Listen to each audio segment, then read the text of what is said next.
welcome to the Geek Remix podcast. Welcome. Hi, my name's Mari. And I'm Stacy. This is a soothing wallpaper background. Very relaxing. We're going to have a good day.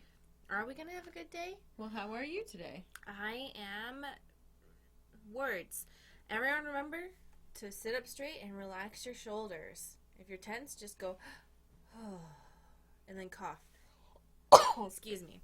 What? I made the mistake of having an almond. I was like, what? And I ruined the Zen moment.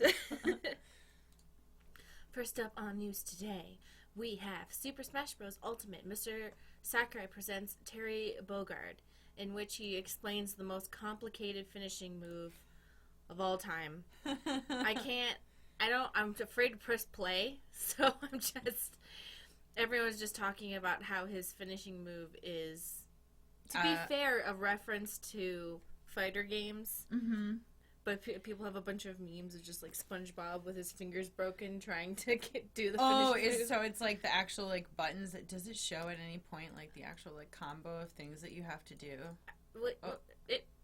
What? When the fighter is facing right. Down, right down, right down, right down, round it. Plus A or B when the fighter is facing right. That's one of them.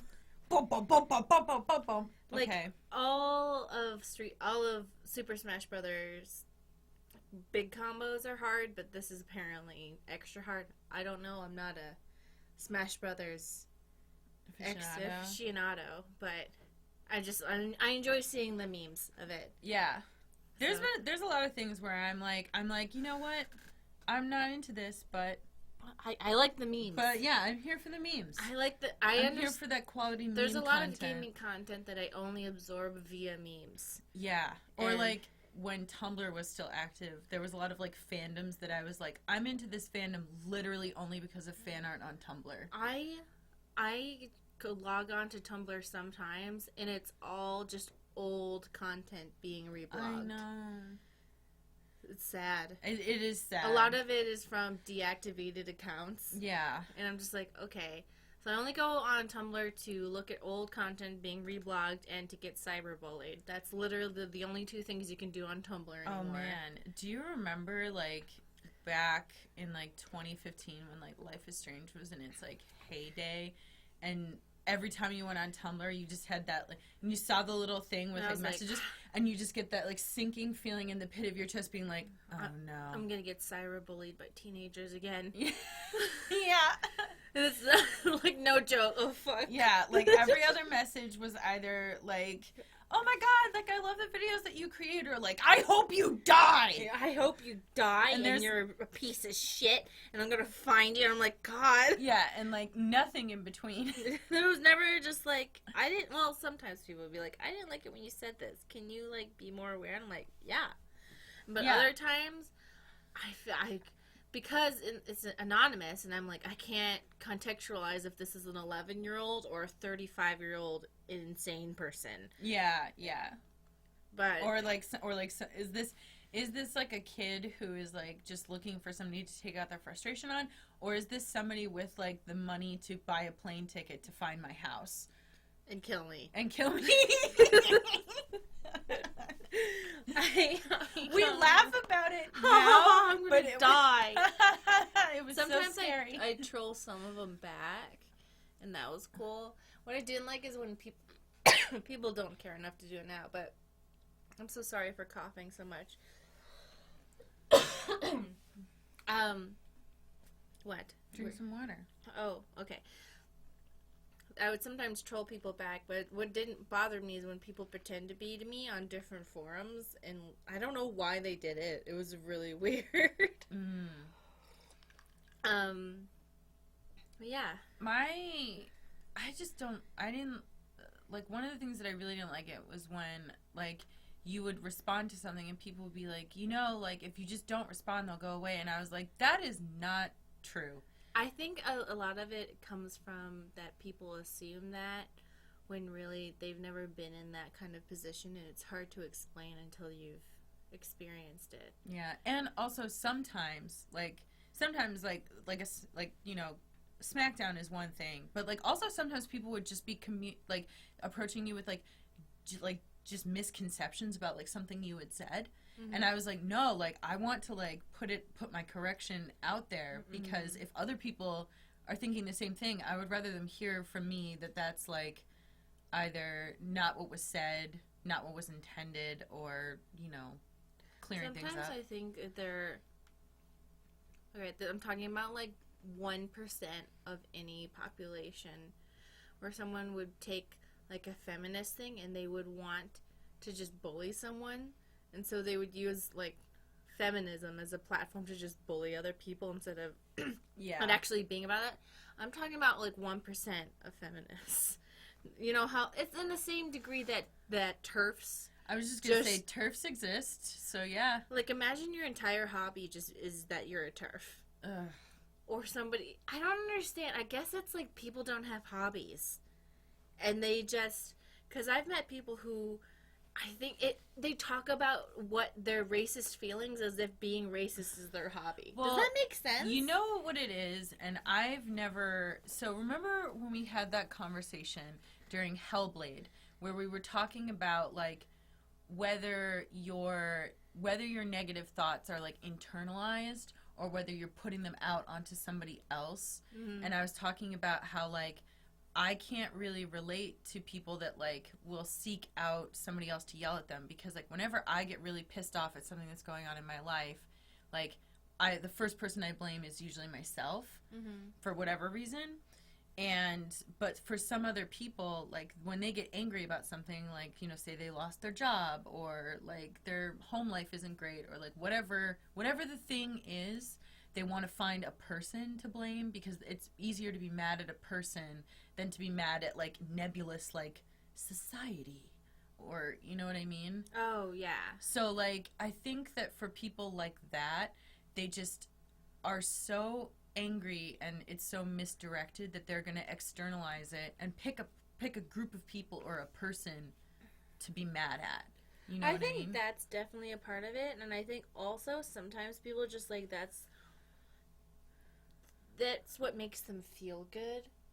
Does that make sense? Being, like, shitty to other people? Yeah. There's nothing else in themselves that they feel proud of, so they think by default, well, I'm white, so therefore, like, that makes me better for these reasons, and because they don't have anything else to be proud of. And sometimes people are just shitty. You know what?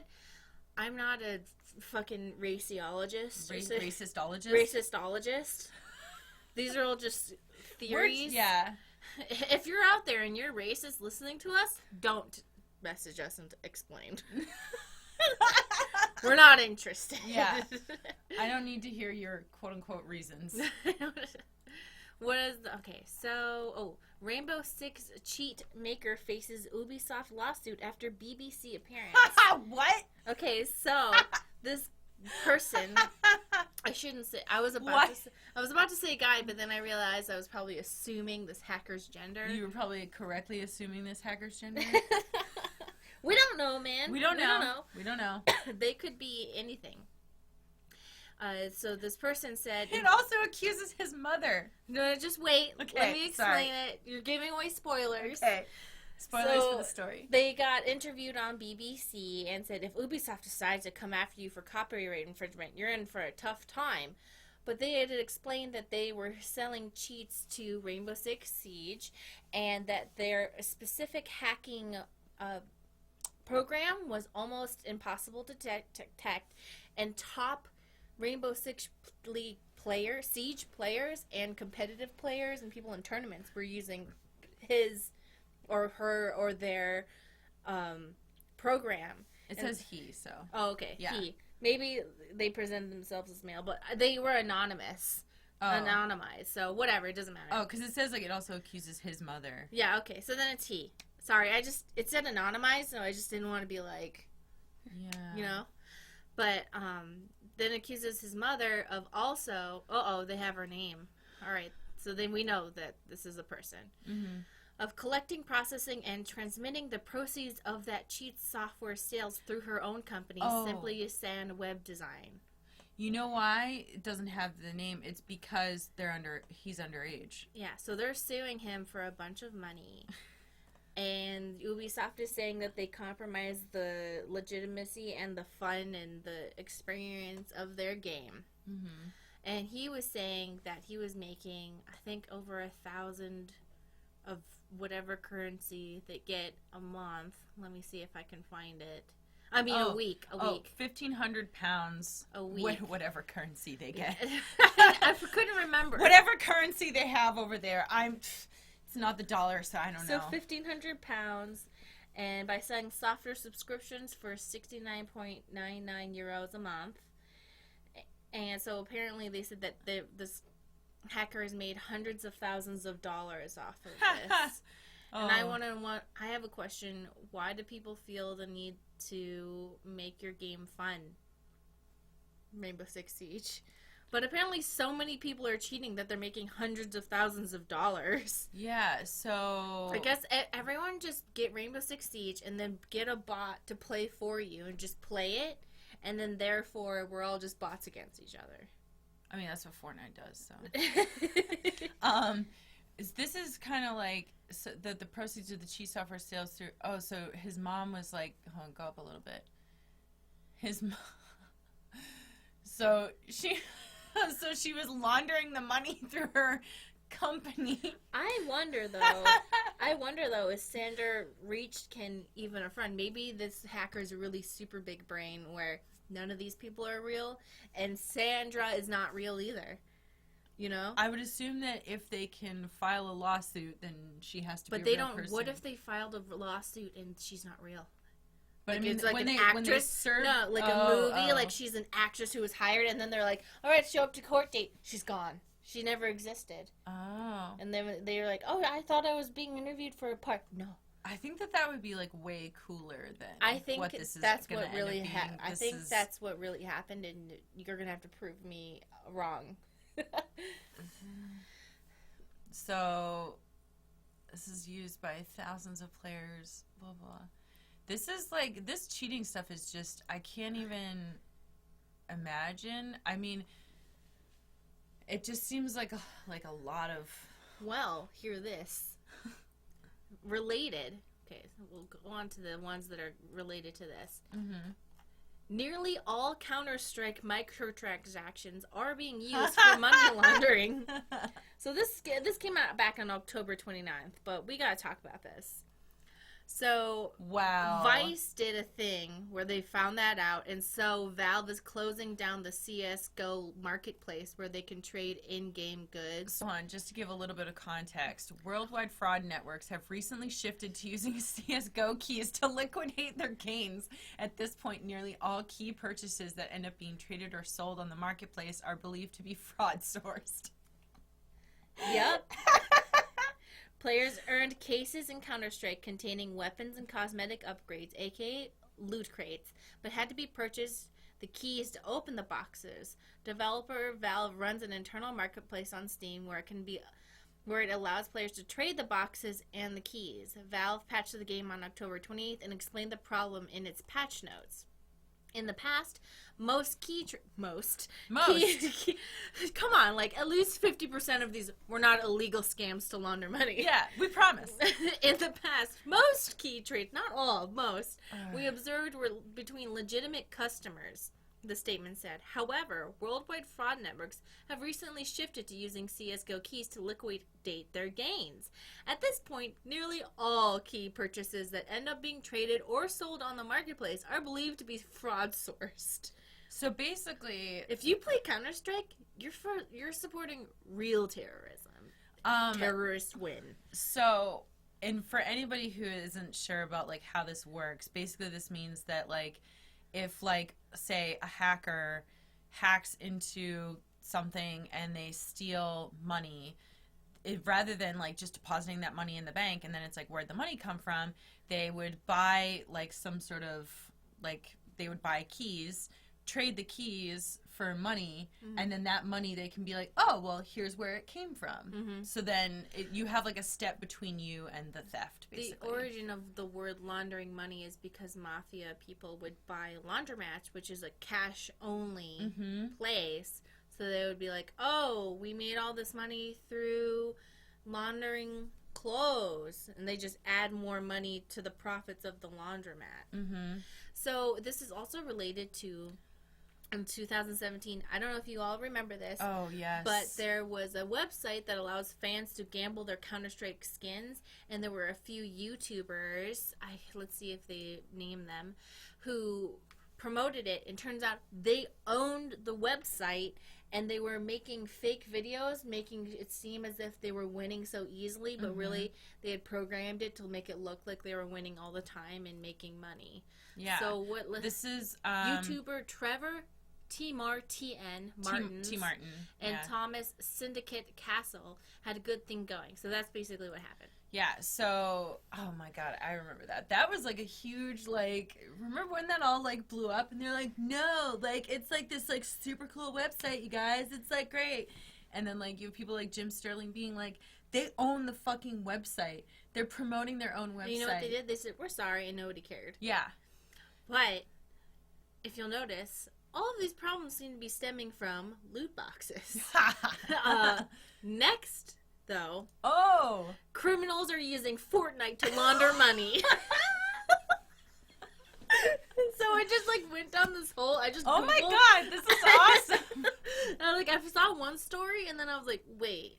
Well, because there's a bunch of, like, links in there, and then you're like, let me just, like, follow the trail. No, this is all from different websites, because I just, like, looked around. But, basically, people are doing what, advertising on Twitter where they, alright, I have to read this again because it's kind of confusing. Cybercriminals on Fortnite are using stolen cards to purchase V-Bucks and selling them discounted and in bulk on the dark web. Yep, that's basically it. They steal them, they sell them for money, and then people use those V-Bucks. Well, they steal credit cards. Oh, okay. They use stolen credit cards to purchase the V-Bucks, and then they sell the V-Bucks at a discount. So, like, if you're somebody who uses V-Bucks in Fortnite, you're a criminal. Yeah, you're basically doing drugs. But basically, it's like if you're like, oh, like I want this in-game currency, but I want it at a discount, you can go to places like that's why like all of those places that sell like discounted keys or like discounted in-game currency, like why would the game maker legitimately give discounted in-game currency? The answer is that they don't. It's because unless you're in the Epic Games store. Yeah, I mean, but like selling them on the dark web, like Epic is not gonna sell. Yeah, so the way this works, they steal a credit card, and you think, oh, they're just gonna buy things with the credit card. No, they want to have the cash that comes from it. So what people usually do is they buy something with the credit card that they can resell, and then they sell that thing, and then that money that they get from selling it still has a trace. So they buy cryptocurrency with that, and then they trade the cryptocurrency through a program that trades it a whole bunch of times, so then you can't find it anymore. This reminds me of like when I had my credit card, like my physical credit card stolen, and the person who stole it went and like bought like the same thing but like 7 of them, and it was because they were literally just going to go sell them for cash. They didn't even want to keep the credit card. Like they got rid of the card because they knew that like once I knew the card was stolen, I was going to cancel it. So rather than like buy things and like have it potentially traced back to them, they just bought like, you know, like 7 of this thing that they could resell and get cash. Wow. Yeah. And my bank called me and they were like, "Did you just buy 7 transit cards?" And I was like, "No." Oh, no, yeah, I did not. That would be easy to be like, just sell it on the street. Yeah. Yeah. So, do you want me to close our PM? Yeah, you can close that. Okay. Did you get all the links from it? Yes. Okay.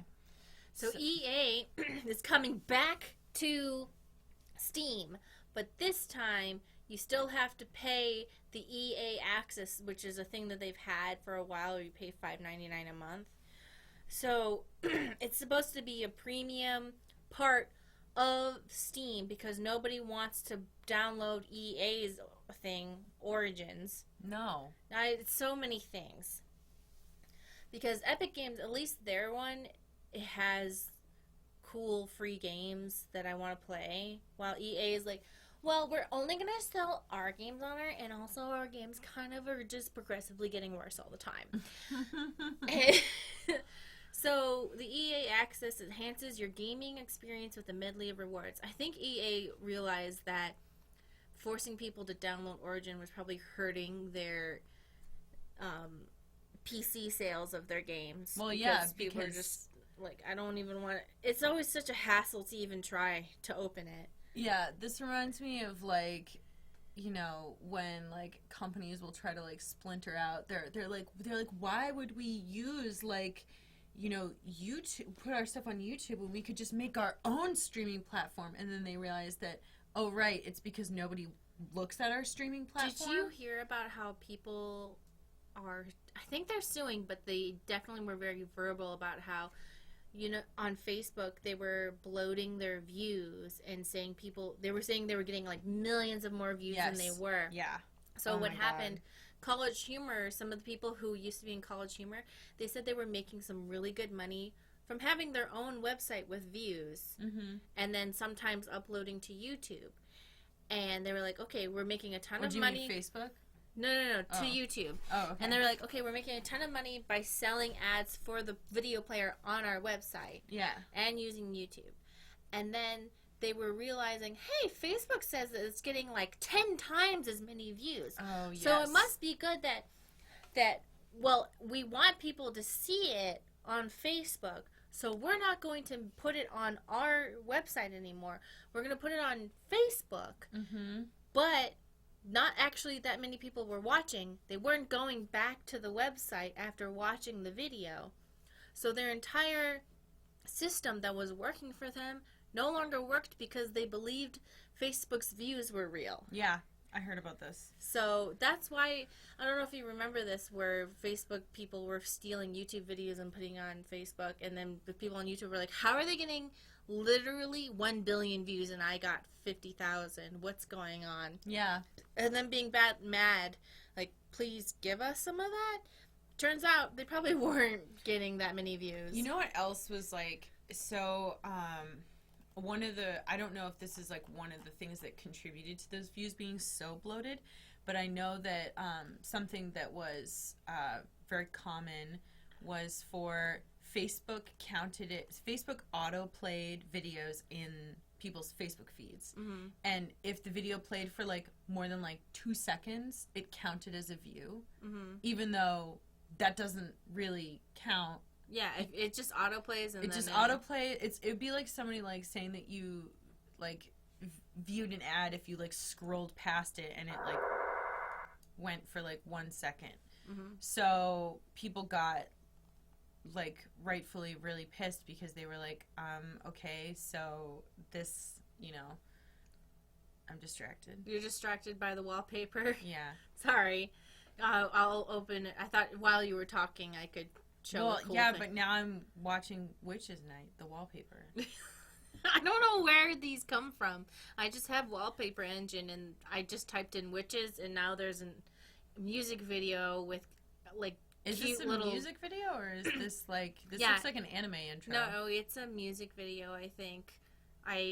Well, in case you guys are listening, I have this thing called Wallpaper Engine, and if I just type random things in, you get really cool long videos as your wallpaper. And you can get kind of, like, you know, like, it looks like a living picture type thing. Yeah, so now the cute chibi girls are summoning Satan with their own blood out of a cauldron. Yeah. And it's awesome because they're doing demonic, horrible things, but they look like cute little anime girls.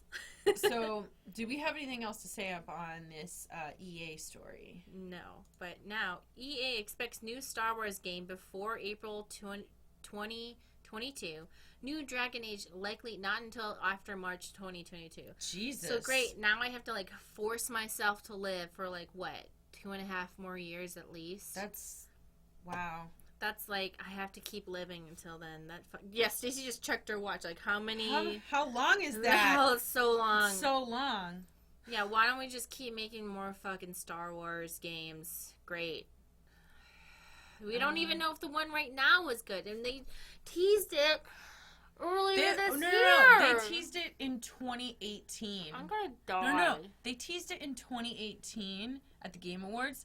It's not coming out till March 2022. That's like forever. That's too long. I don't know what to say. Well, here's the thing. I am a believer, like, okay, EA, give them enough time to do it, to make the game. Yeah. That's too long. That's too long. That's too long. When did Dragon Age Inquisition came out? In 2015. So 2015, 2020, that's 7 years. That's too long. That's 6.5 years, whatever. That's too long. Listen, are they just, what's happening?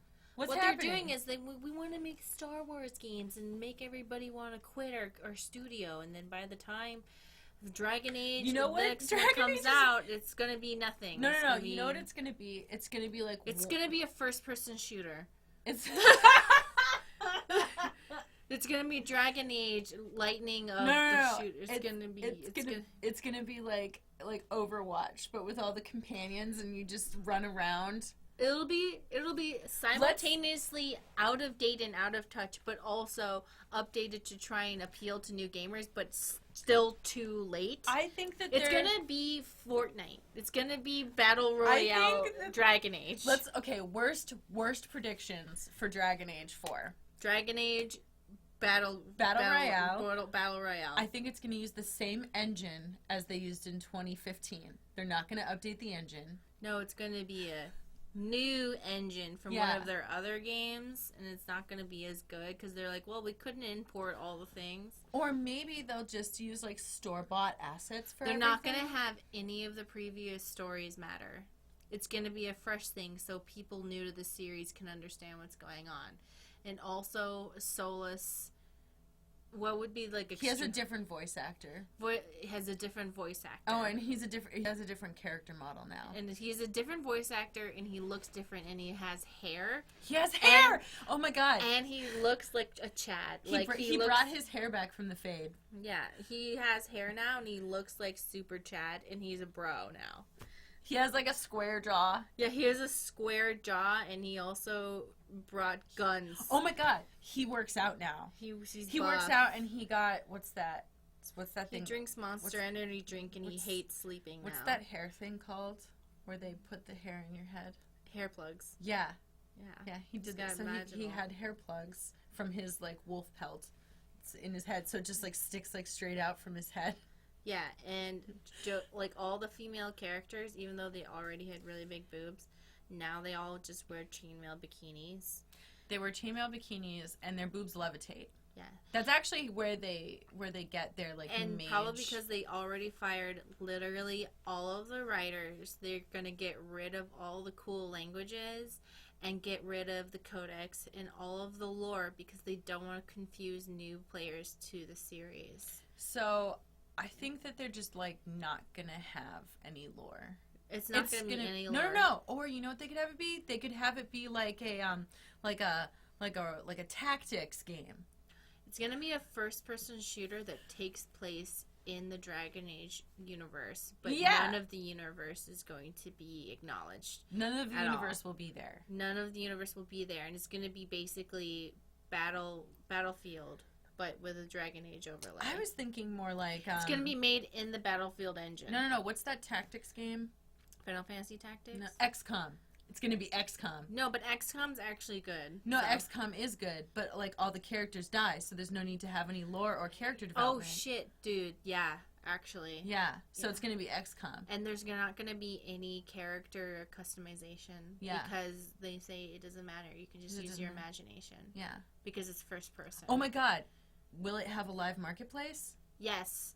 Where it's gonna be completely loot boxes. Yeah. Instead of just upgrading your gear like you did in previous games, you have to it comes with a special edition, premier edition credit card swiper, and you plug it into your console or your computer, and you just swipe your credit card every time you want to.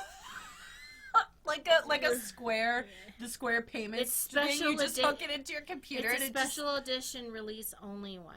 Otherwise, if you can't, you have to manually add it. But because of the cool swiping your credit card mechanics, that's more desirable. EA's going to be like, we really wanted to simplify the player experience. It's going to be so we got rid of crafting and we included a card swiper that just plugs into your USB port. A lyrium, an official red lyrium card swiper. Yes, a red lyrium card swiper, so you can purchase in-game currency. Yeah. At the click of a button. No, you don't even purchase in-game currency. You do that to roll the loot boxes to see which one you get. Oh my god. And that's for the single-player game. That's for the single-player game. If any of these turn out to be real... They're probably listening right now being like, oh my god. These are great ideas. Great. Write that down. These girls have such great ideas. They should work at BioWare. Yeah, we finally get jobs at BioWare, and they're like, and we're like, wow. I would feel like, what's her name from Parks and Rec? The really dead-faced one where she just would say more and more ridiculous. April. Yeah. I'd just be like, yeah, and then if you want them to get DLC, you have to have them promise to sign a 12-month contract of a subscription, and then after that, just don't. And then just don't put out any DLC. Yeah, which is something they did. Yeah. You should have them buy the season pass and then not make And then any. have no season. And then have no season. And do that for multiple games. Yeah. You should do that for Mass Effect Andromeda and Anthem, and then next, Dragon Age 4 Return of Bros. Oh, yeah. Speaking of Anthem, the Anthem, like, somebody just, like, laughed, and it was just like, oh, they were still there? Like, oh, God. Anthem. I know there's people out there who stan Anthem. And that's okay. And I'm It's not. I mean, it's not okay.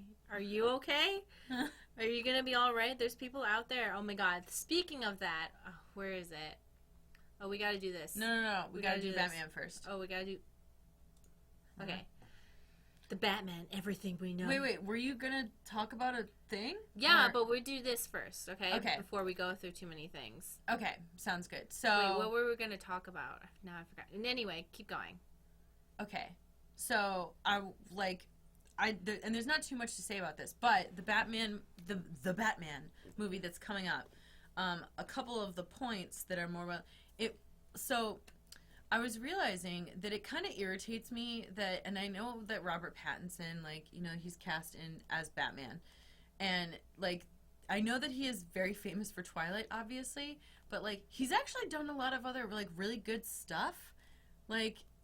And it really doesn't bother me that he's been in Twilight because I don't care. He delivered that insane character so well. It doesn't. It bothers me that like when people like write articles about him, they still mention like him as like, oh, the guy from Twilight, and it's like I feel like that leads some people to not take him seriously. But I actually saw him and what the fuck is that guy? Willem Dafoe in The Lighthouse recently. And that was like really. Isn't that him about falling in love with a mermaid? No. Or does he turn into a mermaid or like some sort of fish monster? There is a mermaid in it at one small point. It's black and white. Oh, so then that's how you know it's serious. It's a serious movie. There's mermaid pussy. All right. Wait, so that's just like a side point, fucking a mermaid? No, it's like he has a dream and the mermaid's in the dream. That's like the hook for that is always guy who falls in love with mermaid. Are you sure we're thinking about the same thing? Because nothing that I saw had anything to do with the mermaid. Where was the vagina? It's like right here. They modeled it after shark labia. I'm sorry if that's spoilers. It's like okay. It's on the tail. Okay. I remember when I went to Spain, I went to a, excuse me, I'm so sorry, one of those places where they have weird shit in them, just a weird thing, and I walked in, and my dad was like, what are you doing? I was like, this is what I want to do, while everyone else is being normal, and they had one of those fake mermaids, but it was like really just half a monkey, half a fish. Oh yeah, what do they call it? But it was There's like a word for that. cryptids, like fake cryptids. No. It's like there's a specific word for that specific creature. That was the monkey with the tail. I think it was like that, but it was like way bigger. And then I noticed that they put a vagina on the fishtail, and I think it was just so like guys go, I knew it. I knew they had vaginas, and because you know how when people talk about mermaids, they always like, but where's the vagina? Or maybe that's just me and my people I talk to.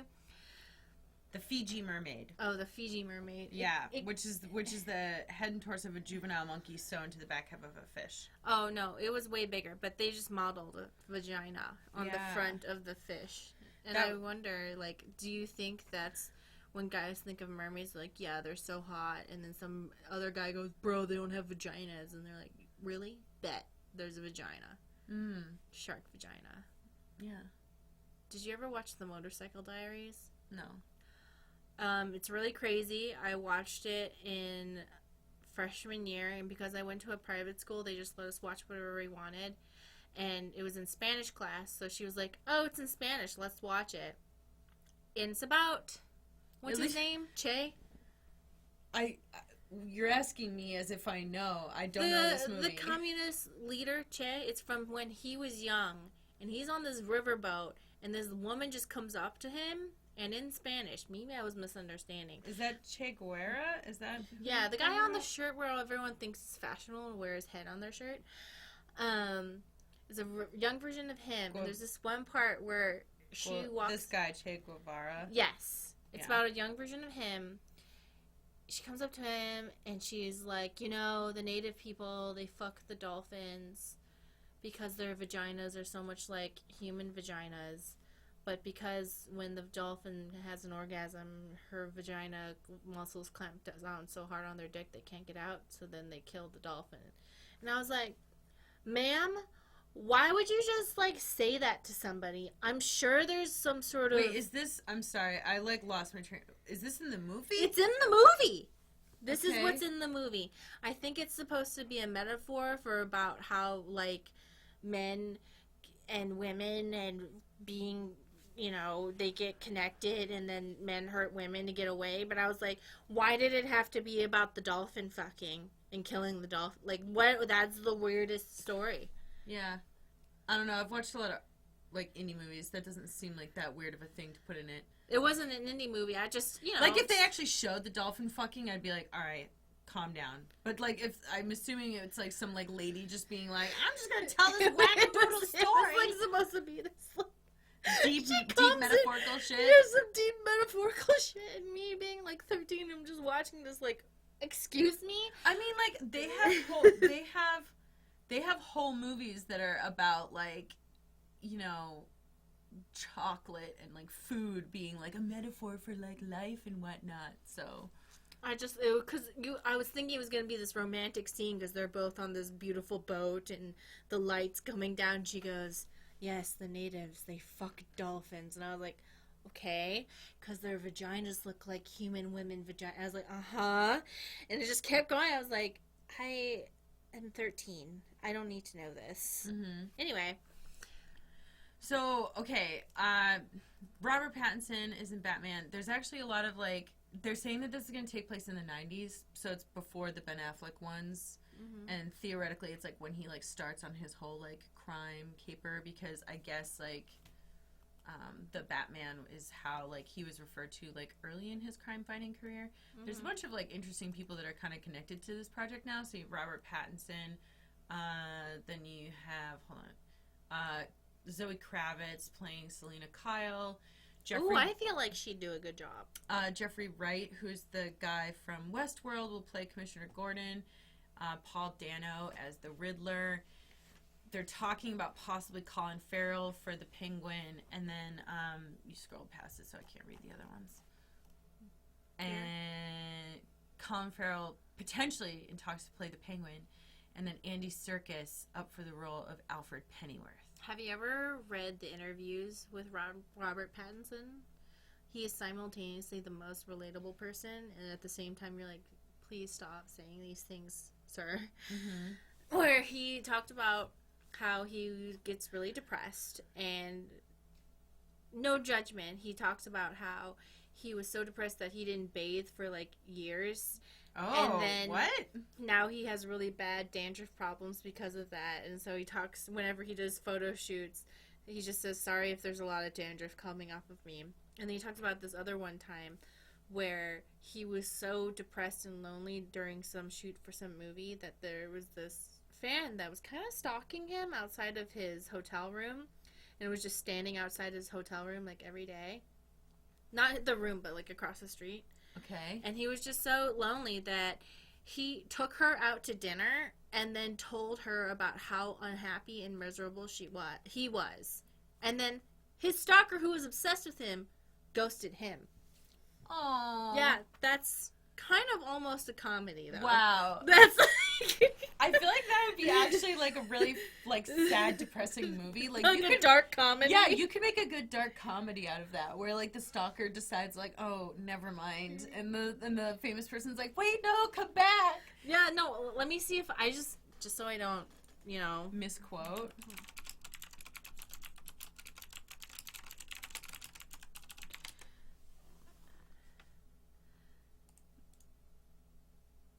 Oh, treated female stalker to dinner date.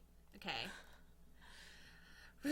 Talking to his female stalker to a dinner date, Robert Pattinson made her bored by complaining about everything in his life during their outing. So he was in Europe filming his soon-to-be-released movie Little Ashes when he had a stalker standing by his apartment every day for weeks, all day, every day. Feeling bored and lonely, he decided to treat the stalker to a dinner date. Oh, and then it just says... In between times they were having their dinner, Robert just complained about everything in my life that made the stalker bored. She never came back. The actor said people got bored of me in like 2 minutes. He's also told reporters he wasn't good at the whole dinner thing. He said, I'm a bit of a loner, I'm boring, I stay home, watch TV, and eat a lot of fast food. That's really exciting, isn't it? Robert Pattinson, will you be my boyfriend? Because that sounds awesome. That sounds like pretty much what you do. Yeah, so. I like that. Wait a second. Is yeah. Robert Pattinson actually amazing? Yeah. I just thought like he needs to write a screenplay.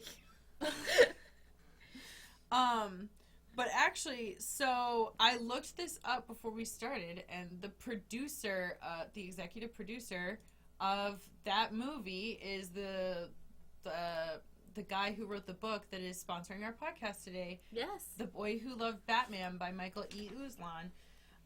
So this is a memoir written by Michael E. Uslan, who's the producer of like pretty much all of the modern Batman. I think all of the modern Batman movies. As well as the world's first professor of comic books at Indiana University in Bloomington. It provides an insider's view of the making of the Batman films from Tim Burton's Batman through current day. I don't know if it'll have like inclusions on this new one that's coming out, but this book just got published like a month ago. It's actually really good. It's not all just words. The inside feels as if you're looking at a comic book because there's so many pictures and references. It's really well designed, I think. Yeah, and it just feels good in your hands, too. I also enjoy reading it, not just looking at it. So the book talks about how Uslan went from reading comics to teaching them to putting them on the big screen. And it's a must-have if you're somebody who is interested in comics, but especially Batman. And right now, for a limited time, Red Lightning Books and Indiana University Press are offering a special discount code available for listeners of this podcast. We tried. I tried.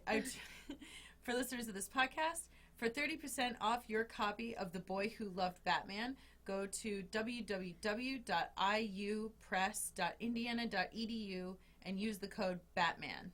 So that's the beginning of that link that you're seeing on the screen there. And for those listening, it's www.IUPRESS.INDIANA.edu and use the code BATMAN for 30% off. And it's actually like if you click on their like main store page, it's in their bestsellers section now. When we clicked on it before, like, see? So it's one of their bestsellers. I don't know. I think that's cool. Anyway, what else we got?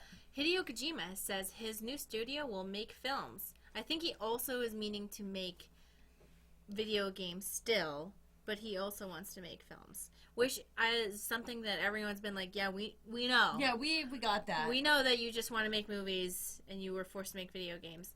Basically said, I'm really good at making video games, so that means I'm probably going to be good at everything. And I was like, sure, you know what? Fine. But there is a documentary, Death Stranding Inside Kojima Productions on BBC Newsbeat. It's the title of it is Death Stranding Inside Kojima Productions. I only skimmed through it, but there was one part where he was like, I'm kind of a lonely guy, hanging by myself. And hold on, and he's like, I think gamers, they're alone playing video games in their room. And I was like, yeah, I feel that. When they're alone playing video games in their living room. In their living room. I don't want to get kind of... They don't feel like they fit into society or their community. And then he put on some Joker makeup and ran around. We live in a society! No, I didn't really get to watch too much of it, but it seemed really interesting. So if you want to go check that out, go check it out. Yeah. So you get to see him in his element. Yeah. I think Sony basically was like, do whatever you want. And now they're like, uh-oh. We are going to be streaming Death Stranding as much as we can. Yeah. But we'll be starting. So for those in the U.S., we'll be starting Thursday night. So if you're Thursday night at 9:30. I don't think it's gonna be 9:30. 10. I was guessing at like 10:30. 10:30. It depends. U.S. Central. There's 10 p.m. U.S. Central.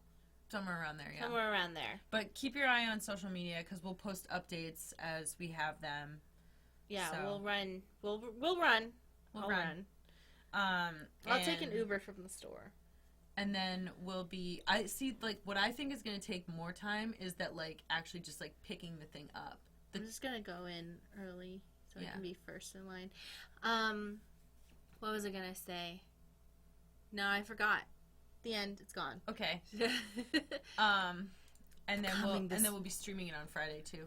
Oh, yeah. We're going to stream as much as we can. But, by the way, everyone's saying it's at least 30 hours, and it might be good, but it might also be bad. So, who knows? No promises. Netflix's The Witcher lands December 20th, 2019. I feel like it's going to be good. But here's the thing. I want to say that I've tried playing The Witcher 2. This is not based on the games. No, I tried playing The Witcher 2 and The Witcher 3. Couldn't really get into it. So if I end up liking it and you're a big Witcher the video games lover and you don't like it, that's okay. Oh, I see. But yeah, isn't this based off of the books? The books? Yeah, the source material. Yeah, I think we've talked about this before, but the person who made it gave the rights away to the books to CD Projekt Red really cheap because he felt that video games are basically trash. Mm-hmm. And he didn't like the games. He didn't like the games, but I think it might have been because he doesn't like video games at all, and he doesn't think video games can tell a story, so he probably didn't even play the game, to be honest. Yeah, and I can also just, like, the games also ended up being, like, very, very long and in-depth pieces of work, so I kind of wonder if, like, I think he's just resentful, to be honest. Well, resentful, but also can you imagine, like, you write this book that has, like, this story, right? Mm-hmm. And then this game comes out that you can pour, like, 60 hours into. Over the course of those 60 hours, a book doesn't take 60 hours to read. Mm-hmm. Okay? So, like, over the course of those 60 hours, there's bound to be at least, like, 10 things in it that you're like, I hate this, and I can't believe you included it. Mm-hmm. You know what I mean? You are getting it from his perspective, but also everything he's ever said has been completely douchey, so I have no sympathy for this man.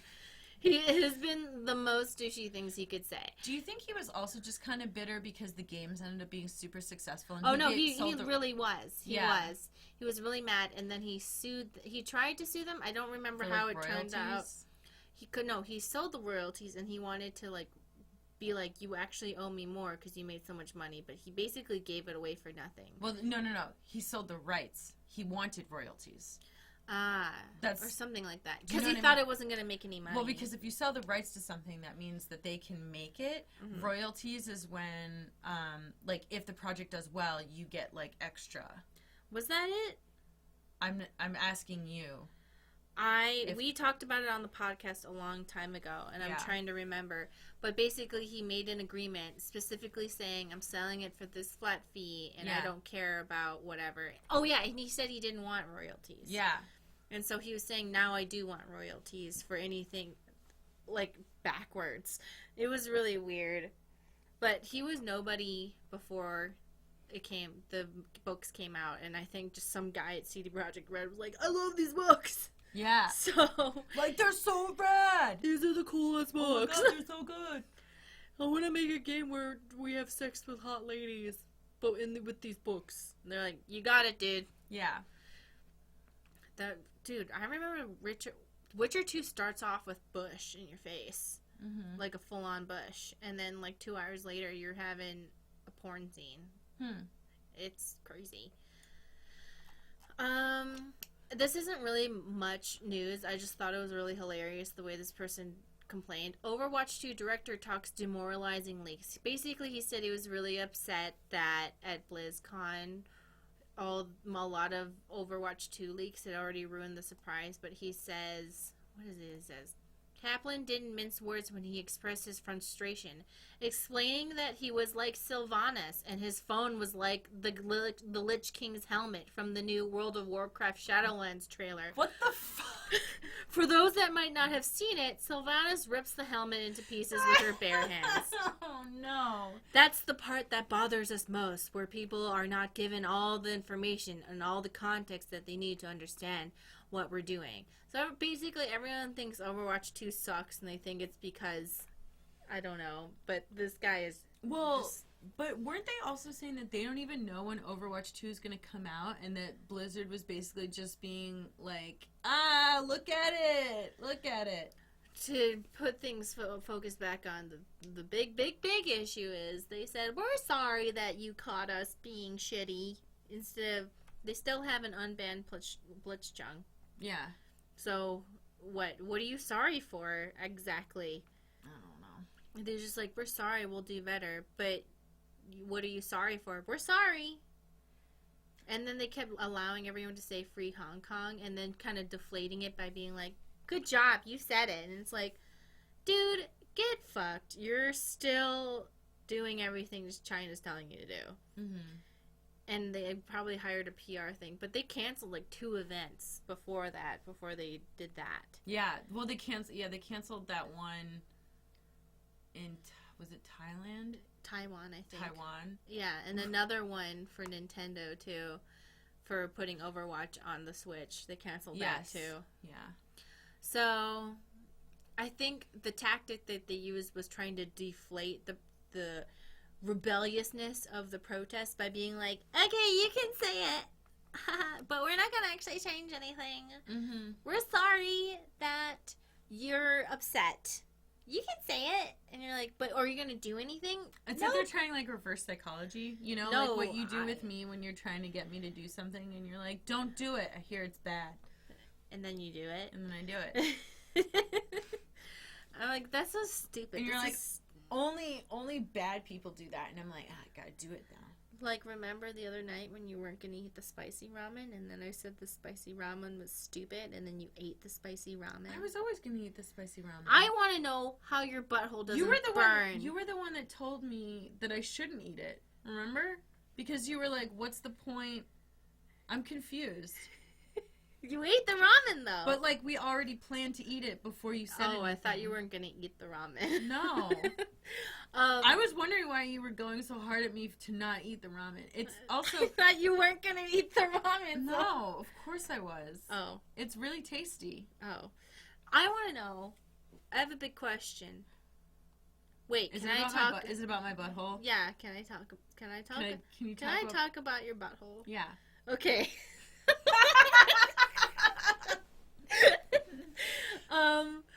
Stacy does not get fire butt after she eats spicy things. I don't. I don't understand.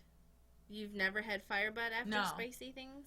I've only had something like that when I am like literally like with the flu, diarrhea.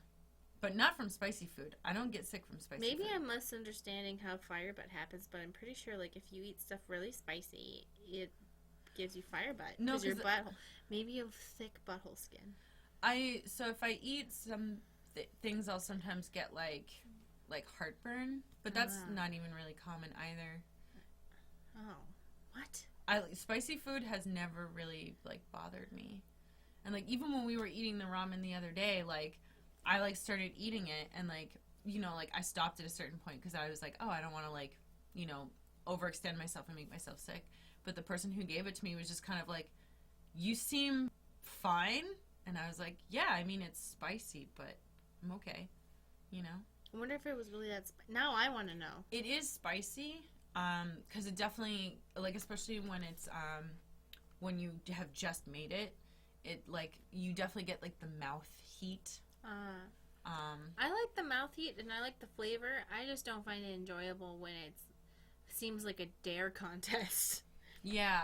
So I've actually, one thing that's interesting is that I've been eating it cold, which actually takes a lot of the, like, spicy heat out of it because the oil is not, like, getting all around your mouth because it's congealed. And the flavors are better? I don't know that the flavor is better because the flavor is also not as strong because it's cold, but the flavor is really good. Cool. So anyway, what a nerd who said that. Yeah. A new Guerrilla Games job listing seems to explicitly acknowledge the existence of Horizon Zero Dawn 2. That's how they always get you. Yeah. They always get there's always somebody's browsing through databases being like, did you see that they're making a patent for a controller that could possibly be for used in your vagina? Yeah, like, it's always extremely They're specific. making like a Kegel controller. Yeah, this like new dildo confirms existence of Mass Effect 7. And you're like, what? What do you mean? And they're like, they're all the alien fucking that you really needed. Alright, so actually if you go down, I think it has the blah blah blah blah blah, another entry, blah blah blah. Oh, so like, it looks like one of the actresses accidentally made mention of the sequel earlier this year, while some of Guerrilla's developers they killed her. She's have dead been now. Teasing an impending announcement on their personal Twitter profiles. profiles. Did you hear that she died under mysterious circumstances after that? I don't know who you're talking about. Exactly, she doesn't you don't exist. know. Yeah, you're right. We can't speak of her anymore. Right, jeez. Trying to give us the Blizzard treatment? She's gone. Yeah, the Blitz. Who's Blitzchung? I don't know. But I'm excited about this. I keep meaning to go back to this game. And I'm thinking that once I have the PS4 Pro, and I'm hoping to have some time over the holidays to just like sit and like be like, everyone go away and let me play video games. So this is one of the ones that I like always wanted to go back to that we like got like partway through but never got to finish. So I'm kind of excited to see a second one. But yeah, I'm ready. I feel like did you don't look at the screen. You'll get distracted. Don't look at it. Did you want to talk a little bit about Outer Worlds? Sure, I like it. It's really good. And how much have you played beyond what we streamed? Oh, just a few hours. Yeah. There is a asexual lesbian in it. Mm-hmm. You cannot romance anybody, but you can help your companions get romantic relationships. Yeah. So I remember telling you that and you were very pissed. Yeah, but then I felt emotionally fulfilled by being able to get the ace lesbian a girlfriend. Matchmaker, make me a match. I think I felt emotionally fulfilled because I'm basically already playing a video game anyway. Mm-hmm. So being able to orchestrate those two getting together made me feel good. So for those who are not familiar with it, Outer Worlds... There's also a video game in there. It's not all just... Yeah, well, so Outer Worlds is, like, it's basically kind of like... It's like Fallout in space. Mm-hmm. But, you know, it's RPG, you're in space, you know, go... Oh, shit. Sorry. Sorry, I'm trying to click on something. Trying to click on a silent one. Okay, we're here. Why don't you just... Can you mute them? I'm trying. I'm... Why don't you just mute your computer? Okay. Sorry. You can just press the... Okay. I had a little thing. So, anyway. Yeah. What were you saying? Okay, so Outer Worlds, it's like Fallout in space. It seems fun to me. It's better than any Fallout that I've played in a long time. Interestingly, I like the characters. It's made by the same people who made Fallout New Vegas, and those are the people who said that all the quests and stuff in Fallout New Vegas were better because they would have these really long, dynamic stories with multiple outcomes. And the first story that you go through, or quest line, has 5 different outcomes, which was cool. Are you talking about New Vegas or Outer Worlds? I don't think Outer World, that one has 5. I thought No, it had 4. They said 5 in the chat. Oh, they said 4 in the chat. They said 5. Oh, okay. Well, either way, now there's a secret 5th one. I don't know. Oh. And it's a really beautiful game. I'm playing it on PC, so I don't know how it loads in on console. Here it takes a little bit to load, which, okay. I think lately developers have been focusing on making huge, huge maps instead of making huge, huge stories. Mm-hmm. Because they'll focus on saying, our map, it's bigger than the galaxy. And you're like, cool, but what's in it? It's a big map. It's 50 million fetch quests. You know that's what you wanted. Yeah, the map, it's huge and dynamic. There's characters walking around. Can you talk to them? No. They talk to themselves, and you're like, okay, cool. So what I noticed with Outer Worlds is that the maps are big, but they're smaller at the same time. And they're big but smaller at the same time. You know what I mean? They're more concise. Yeah. And there's not a wasted landmass, if that makes sense. And so everything's pretty tight and put together. But the stories really branch out. All the stories of the different quests. You have a lot of different ways to do the quests. And one thing that Fallout 4 did that a lot of people were like, oh, that's kind of cool, but actually was the detriment of the game, was that they had cutscenes where you would see your own character's face talking and reacting. Mm-hmm. They did not do that in Outer Worlds, where you just had a thing of things you could say, and you just say it in your head. And you are who you are. Mm-hmm. And some people might think that's a step back, but I felt a lot more involved in what was going on when I could just say it in my head. Yeah, as opposed to, like, having a voice actor say it and your character's moving around and you're like, okay, cool, whatever. Interesting. It was really, I feel a lot more involved in what's going on. I really genuinely thought I would be upset about the no romance, but I feel from so far more invested in the characters because I think they took away from the ability of the romance and focused it on a relationship and a character. Mm-hmm. So I feel fulfilled by the companions. Yeah. It also seems to be very heavily influenced by the TV show Firefly, which some people brought up. And then I was like, yeah, you're right. Actually, that's true. Yeah. So it's pretty cool. And then last thing before we sign off, any predictions or things that you want to see from Death Stranding before we play it? I am hoping that of the reviews I've seen where they say the entire gameplay is just walking from one place to another, I hope that that's just the Kojima fake out. There's going to be a day one fix where it's not that. But at the same time, I wonder...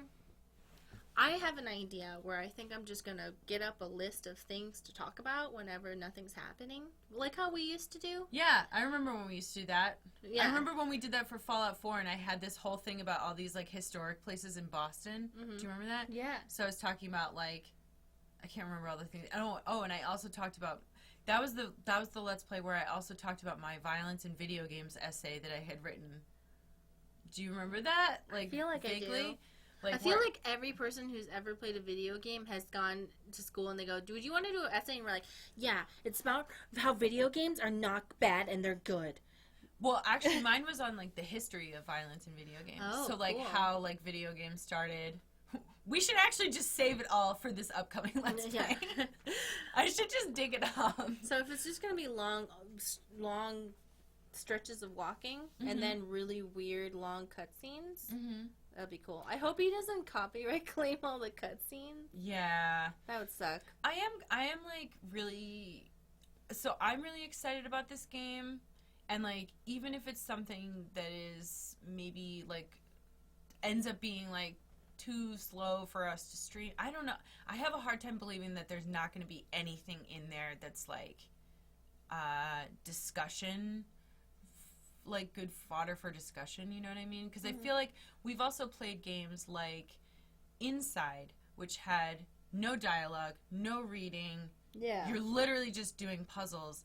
And somehow we found so much to say about that game. It's so interesting is because the people are trying to talk about what the game is about, but they can't say anything about what the game is. So they're like, yeah, it's cool, but it's all walking, but it's not, but it is, but it's not.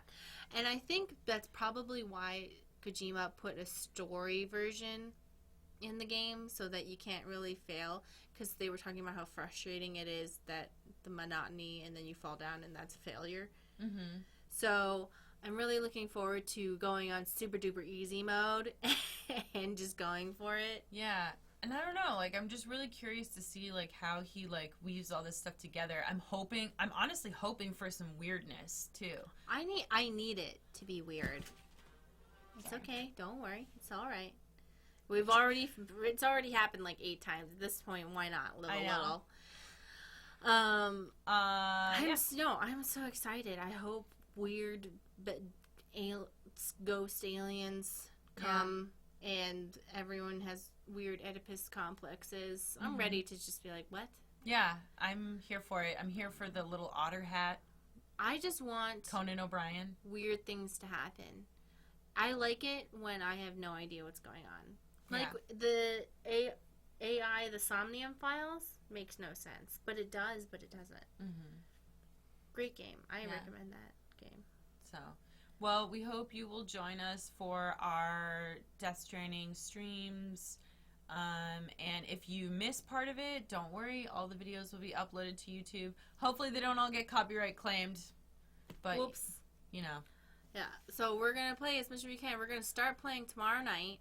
I'm going to stay up late tonight. Well, actually, no. By the time this podcast goes up, it'll be today. It'll be today. It's coming out tonight, 10-ish U.S. Central. Just follow Twitch.tv /Geek Remix. Mari is Geek Remix on Twitter, and I'm Geek Remix a lot on Twitter, Instagram, well, on the things. So if you just keep an eye on those places, like, we'll post updates. Yeah, we'll be there. So just hang out with the chat. Yeah. You know? Hang out. Get confused. What's happening? I don't know. Who knows? Nobody knows. Don't ask questions.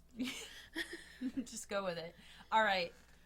Have a good day. Support us on Patreon. You know, it's just Geek Remix. You know how to get there. Yeah. It's fine. Follow us on Twitter. Do whatever. Find where we live.